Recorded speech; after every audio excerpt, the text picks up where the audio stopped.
19 मार्च 2026। ये कोई normal movie opening Friday नहीं है। इस दिन होने वाला है एक मैसिव क्लैश ऑफ टाइटन्स, जिसमें एक तरफ है बॉलीवुड का धुरंधर रणवीर सिंह और दूसरी तरफ है साउथ का रॉकिंग स्टार और इंडिया का सीईओ यस।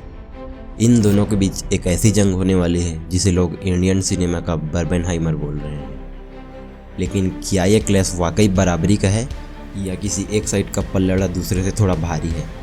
आज की वीडियो में हम वही जानने वाले हैं।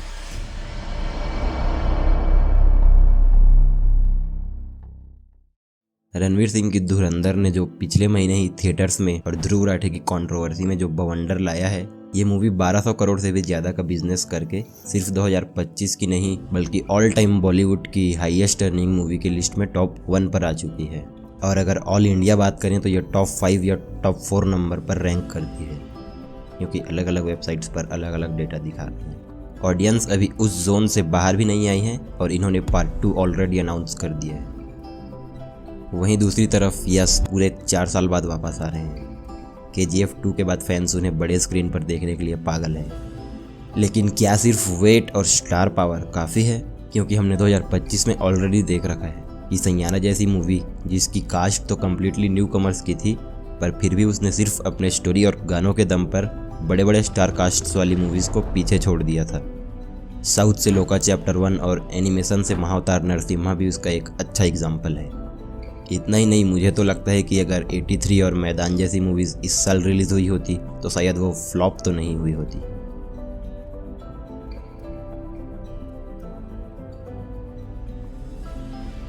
अब आते हैं सबसे इम्पोर्टेंट टॉपिक पे, डायरेक्टर्स। देखो, आदित्य धर का ट्रैक रिकॉर्ड हम सब के सामने ऑलरेडी है। पहले उरी और फिर पिछले साल की धुरंधर।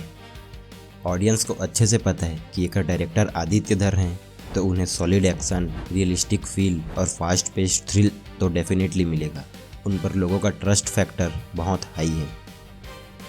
लेकिन टॉक्सिक की डायरेक्टर हैं गीतू मोहनदास, और सच बोलूँ तो मैंने इनका नाम टॉक्सिक से पहले सुना ही नहीं था। ये एक national award winning indie film director हैं, पर जहाँ तक मुझे पता है इनकी कोई भी मूवी मेन स्ट्रीम ऑडियंस के बीच पॉपुलर नहीं है। उनका स्टाइल थोड़ा आर्टिस्टिक और अलग होता है। अब सवाल ये उठता है कि क्या एक आर्ट हाउस डायरेक्टर यस की मास ऑडियंस को वो दे पाएंगी जो उनके ऑडियंस एक्सपेक्ट कर रहे हैं?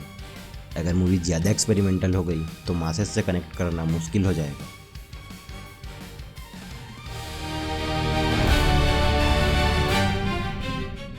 एक और चीज़ जो धुरंधर 2 के फेवर में बहुत अच्छे से काम करती है वो है इसके पहले पार्ट का रिसेंसी और उसका OTT रिलीज डेट। धुरंधर पार्ट 1 30 जनवरी को नेटफ्लिक्स पर आने वाली है। सोचो, पार्ट 2 के आने से एग्जैक्ट 1 महीने पहले सारी दुनिया पार्ट 1 को अपने घरों पर, अपने टीवी और मोबाइल के स्क्रीन्स पर देख रही होगी। वो इंटेंसिटी, वो कैरेक्टर्स और वो एड्रेनलिन, सब कुछ ऑडियंस के दिमाग में एकदम फ्रेश होगा। KGF 1 और KGF 2 के आने के बीच भी 4 साल का गैप था, पर धुरंधर 1 और 2 के बीच ये गैप नहीं होने के कारण उन्हें इसके लिए हाइप स्क्रैच से फिर से बिल्ड करना नहीं पड़ेगा। पर इसके अपोजिट में यस को टॉक्सिक के लिए अपनी इमेज फिर से स्क्रैच से बनानी पड़ेगी, क्योंकि वो 4 साल बाद स्क्रीन पर वापस आ रहे हैं। रणवीर को जो इस रिसेंसी बायस का एक तगड़ा फ़ायदा मिलेगा वो यस के लिए एक चैलेंज हो सकता है।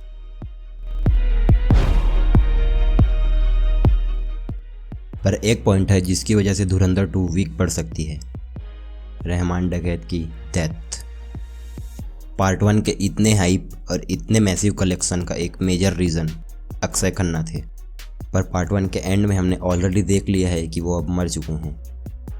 उस बंदे ने बिना चिल्लाए, बिना हैवी डायलॉग्स के भी पूरी फिल्म को हाईजैक कर लिया था, और उनका वो एंट्री सीन उसने पूरे इंटरनेट को हाईजैक कर लिया था। पर पर्सनली मुझे ये वाला ज़्यादा पसंद है। पार्ट 2 में ऑडियंस एटलीस्ट उनके लेवल का विलन तो ज़रूर एक्सपेक्ट करेगी। अगर धुरंधर 2 में अक्षय खन्ना का रिप्लेसमेंट कड़ी टक्कर का नहीं हुआ तो ये रास्ता रणवीर सिंह के लिए मुश्किल हो सकता है।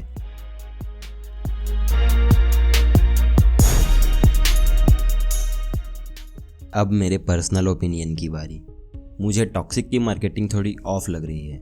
राया का इंट्रोडक्शन वीडियो आने के पहले तक तो मुझे लगता था कि इसका नाम टॉक्सिक है, सिर्फ टॉक्सिक। पर जैसे ही मुझे पता चला कि इसका नाम toxic a fairy tale for grown ups है, आई वॉज लाइक मगर क्यों। और वो इंट्रोड्यूसिंग राया वाला वीडियो, मुझे वो कोई बिग बजट कमर्शियल फिल्म का प्रोमो कम और एक हाई एंड परफ्यूम एड ज़्यादा लग रहा है। इसमें वो वाइब मिसिंग थी जो एक सुपरस्टार की एंट्री पर होनी चाहिए। अगर इसका एग्जाम्पल चाहिए तो तुम SRK की नेक्स्ट मूवी किंग का टाइटल इंट्रोडक्शन जाकर देख सकते हो। पर अगर इंट्रोड्यूसिंग राया वाली वीडियो में मुझे कोई एक चीज़ पॉइंट आउट करनी हो जो मुझे पसंद आई, तो वो था उसका बैकग्राउंड स्कोर।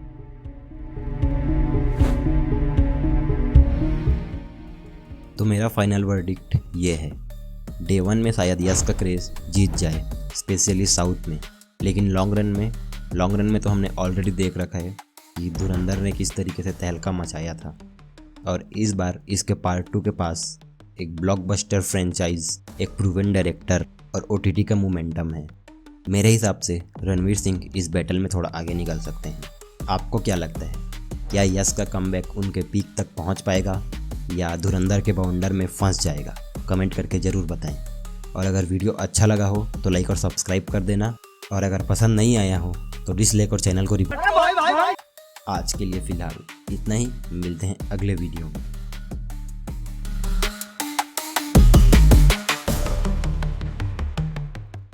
लेकिन एक सेकेंड, अब तक मुझे लग रहा था कि ये सिर्फ 2 मूवीज़ का क्लैश है, पर जब मैं धुरंधर और टॉक्सिक के क्लैश का पूरा वीडियो शूट करके यूट्यूब स्क्रॉल कर रहा था, तब मुझे ये दिखा।